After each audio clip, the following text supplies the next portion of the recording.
Donc bonjour, merci d'être venu en si grand nombre. Mon nom est Nika Cui. Je viens vous parler pour les bourses américaines dans la NCAA. Premièrement, avant que je commence, je vais faire un message de sensibilisation. C'est pas nécessairement fait pour tout le monde. C'est un programme qui demande premièrement d'être à l'aise athlétiquement, au niveau scolaire, et aussi au niveau mental. C'est quelque chose que c'est pas fait pour madame, monsieur, tout le monde. Il y a beaucoup d'athlètes qui s'en vont et qui reviennent après une semaine, après un mois, peu importe. Donc, c'est quand même quelque chose, une décision que l'athlète doit choisir déjà avant d'entamer toutes les procédures. Puis aussi, c'est difficile pour un athlète de 14-15 ans de choisir qu'est-ce qu'il veut faire plus tard dans sa carrière. Donc, s'il vous plaît, réfléchissez amplement en famille avant de passer au programme. Donc, je vais commencer. Le groupe Justice Sport, en fait, c'est le nom du programme qu'on a mis en place pour les athlètes étudiants pour les États-Unis. Notre mission, c'est bien simple, c'est d'envoyer les athlètes, de conseiller les athlètes étudiants d'aller aux États-Unis pour continuer leurs études. Okay? Selon, bien sûr, leur capacité athlétique et scolaire. Notre programme, comme je l'ai dit, on prend les athlètes beaucoup plus jeunes pour justement les former mentalement et physiquement. Ce n'est pas tout le monde qui aime aller jogger le matin, chaque jour, et aussi s'entraîner 2 fois par jour dans leur sport. Okay? Donc, c'est pour cela que mentalement, l'athlète doit être prêt et aussi la famille. Donc, j'ai fait la présentation sous forme de questions. Okay? Quelle est la différence entre un college et un university? Ici, au Québec, collège veut dire cégep. Ensuite, université. Par contre, aux États-Unis, antérieurement, on parle des années 1900, college, on parlait seulement de graduate, undergraduate, pardon, qui était seulement un baccalauréat. Par la suite, les universités, ce qu'ils offraient, c'était oui, un baccalauréat, une maîtrise et ensuite le doctorat. De nos jours, à cause de l'économie aussi, qui fait en sorte que les universités veulent recevoir le plus grand nombre, les collèges veulent recevoir le plus grand nombre d'étudiants. Ils ont fait des programmes de master, de maîtrise et de doctorat. Donc, on retrouve globalement tout ce qui est baccalauréat, maîtrise et doctorat dans tous les collèges et les universities. Pardon. Quelle est la différence entre la division 1, 2 ou 3? C'est simple. Division 1, il y a plus de 15 000 étudiants. C'est la division la plus compétitive aux États-Unis dans la NCAA. La division 2, c'est 15 000 et moins, entre 3 000 et 15 000 étudiants. Okay? Division 1 et 2 offrent des bourses scolaires et universitaires. Division 3 vont n'offrir qu'une bourse scolaire seulement.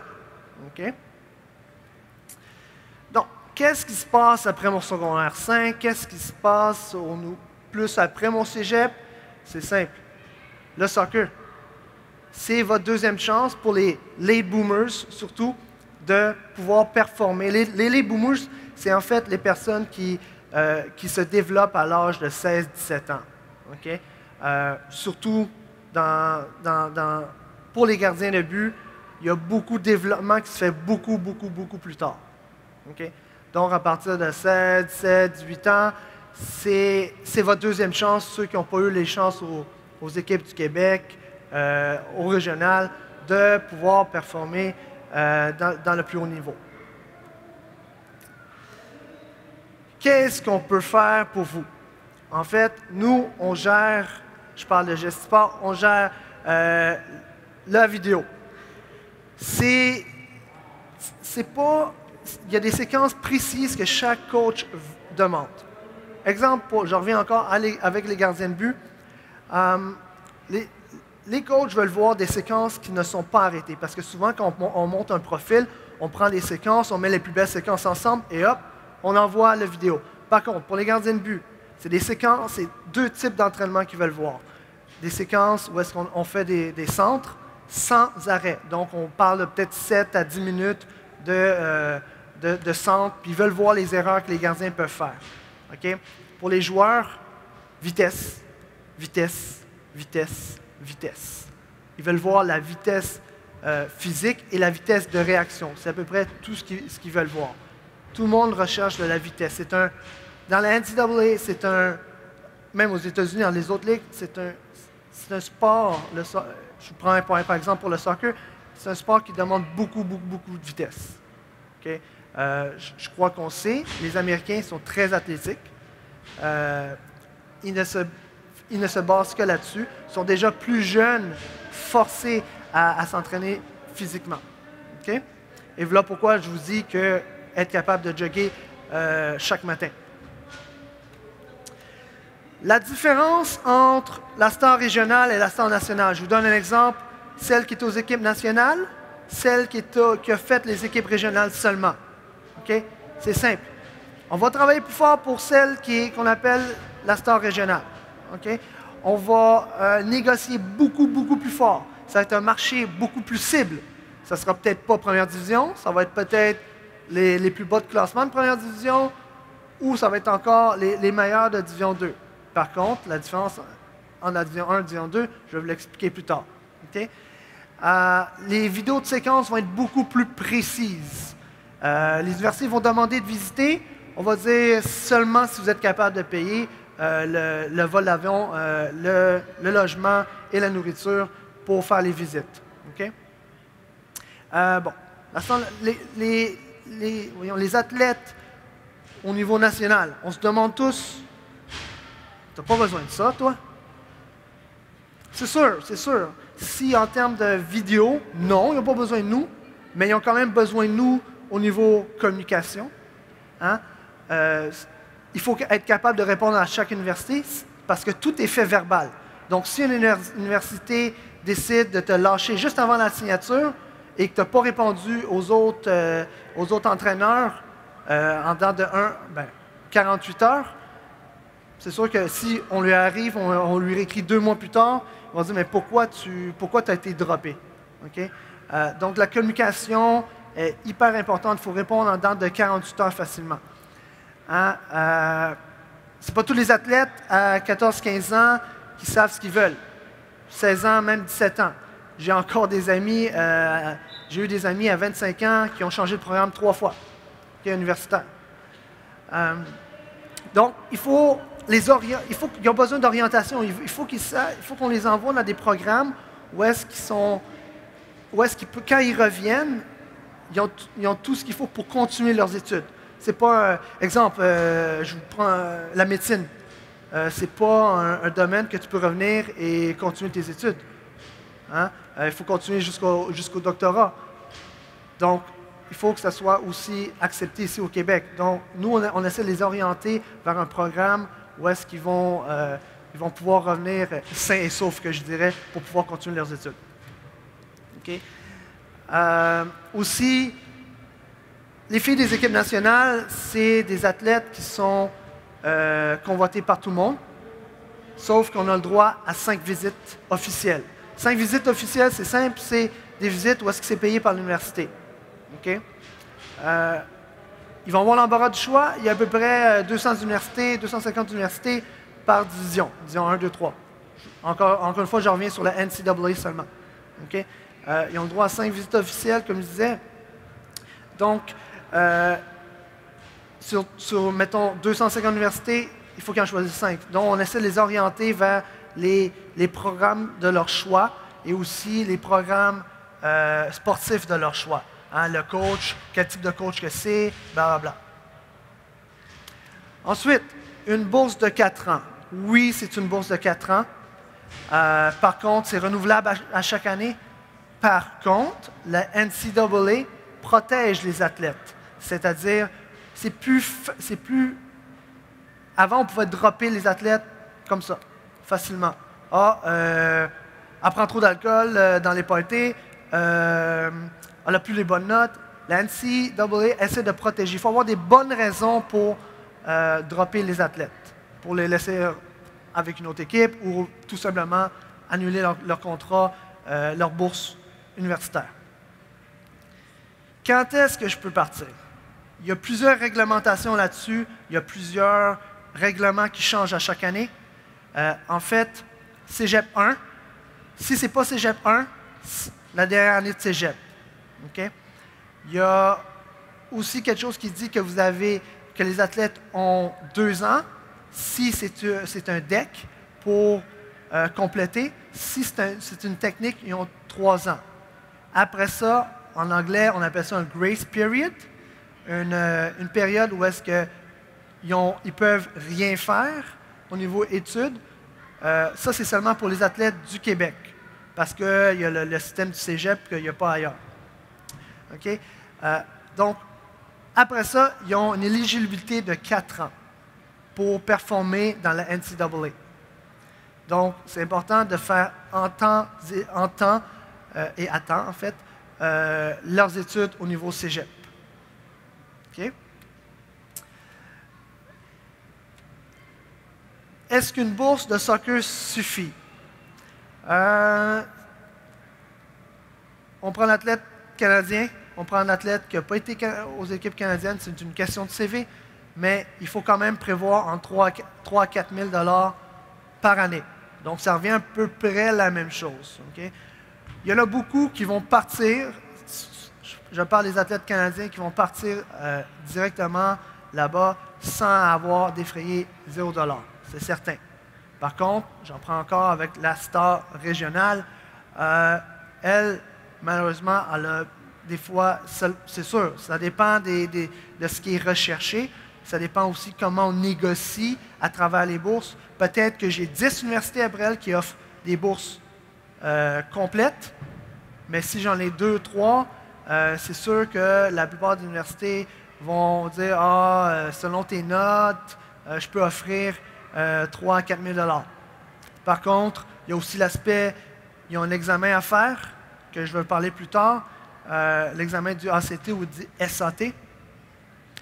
Dépendamment de ce résultat-là, ils peuvent obtenir une full bourse. Mais souvent, les scores sont très, très, très hauts. Et ce n'est pas facile pour un Québécois, ces examens-là, puisqu'on n'est pas habitué à regarder peut-être, oui, peut-être on regarde la télé en anglais, mais aussi à parler constamment en anglais. Okay? Parce que souvent, on va faire du franglais, nous autres, les Québécois, parce qu'on n'est pas, des fois, on cherche nos mots. Ce n'est pas quelque chose qui est courant pour nous. Okay? C'est ça, je veux revenir au sujet des notes. GPA, nous, on n'est pas habitué à ça. C'est un système plus américain, c'est un système plus anglais. Chaque score a une note. Donc, je vais vous l'expliquer. Entre 80, à chaque note, chaque cours, entre 80 et 100, ça donne 4 points. Entre 70 et 79, ça donne 3 points. Entre 60 et 69, ça donne 2 points. Entre 50 et 59, ça donne 1 point. Donc, on prend la moyenne de ces notes-là et ça va donner le GPA. Le minimum GPA pour, disons, 1 et 2, c'est rendu 2,3. Avant, disons, 2, c'était rendu 2. Maintenant, c'est rendu 2,3. Par contre, c'est rare les universités qui vont offrir des bourses à les athlètes qui ont 2,3. Donc, c'est pour ça que je veux parler du point en haut. Il faut avoir une moyenne de 85 au moins pour pouvoir penser à partir aux États-Unis. D'où le point que je revenais plus tôt avant de commencer. Pensez-y sérieusement et ayez les notes pour partir. Quel examen ai-je besoin pour passer, pour recevoir une bourse universitaire? Ce que je vous disais tantôt, le ACT, qui est beaucoup plus facile pour les Québécois qui ne comprennent pas l'histoire américaine, et le SAT. Le SAT vont changer leur formule en 2016. On ne sait pas c'est quoi, mais il y a une nouvelle formule qui va entrer en 2016. Okay?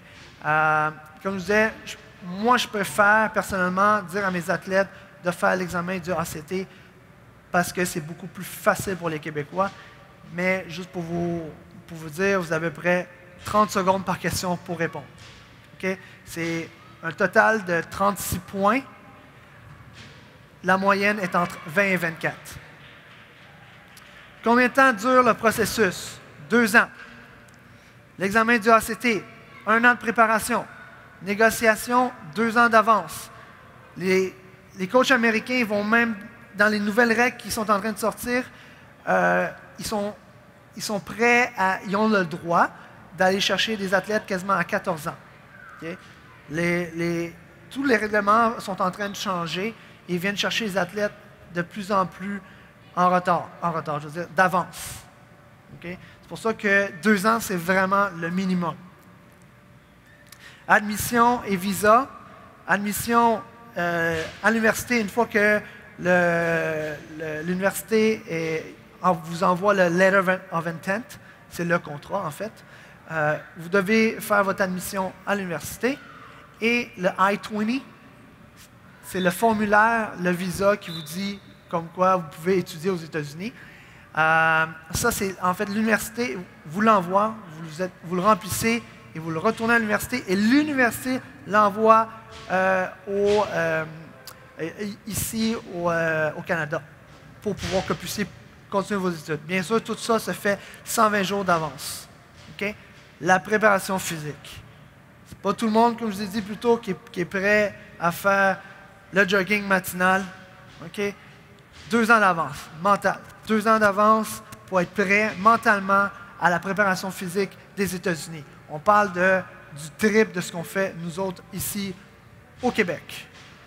Traduction et bulletin et diplôme. 1 an d'avance. Il faut que ce soit un traducteur affilié à l'OTIAC. Vous ne pouvez pas prendre quelqu'un qui connaît l'anglais puis le traduire pour vous.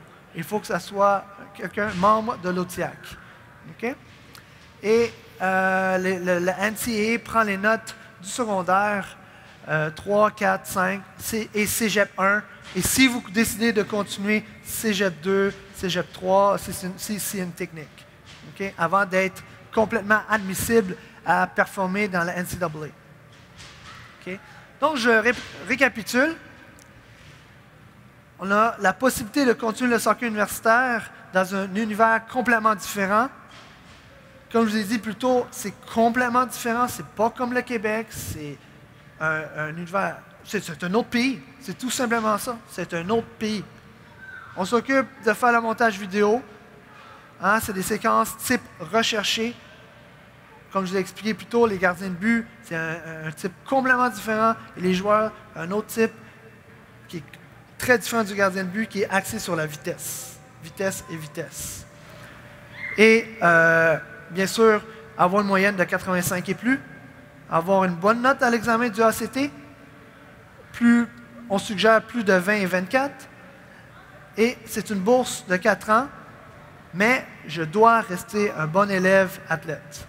Et bien sûr, la préparation physique, 2 ans d'avance, et la préparation pour rentrer dans le programme, 2 ans d'avance. Donc, dans mon programme, je voulais vous expliquer, j'ai des partenaires, un préparateur physique, physio, un naturopathe, bien sûr Expo Soccer, qui me permet d'être ici aujourd'hui pour vous parler, et Total Reboot, des produits naturels pour athlètes, pour être en santé, bien sûr. Et bientôt aussi, j'ai d'autres partenariats qui vont rentrer, dont un partenaire en communication pour mieux communiquer avec les coachs, et aussi un chiro pour tous les problèmes au dos que les athlètes peuvent avoir. Je vous invite à la prochaine à la prochaine conférence dans quelques minutes sur la nutrition. Je vous remercie et passez à mon kiosque pour plus de questions.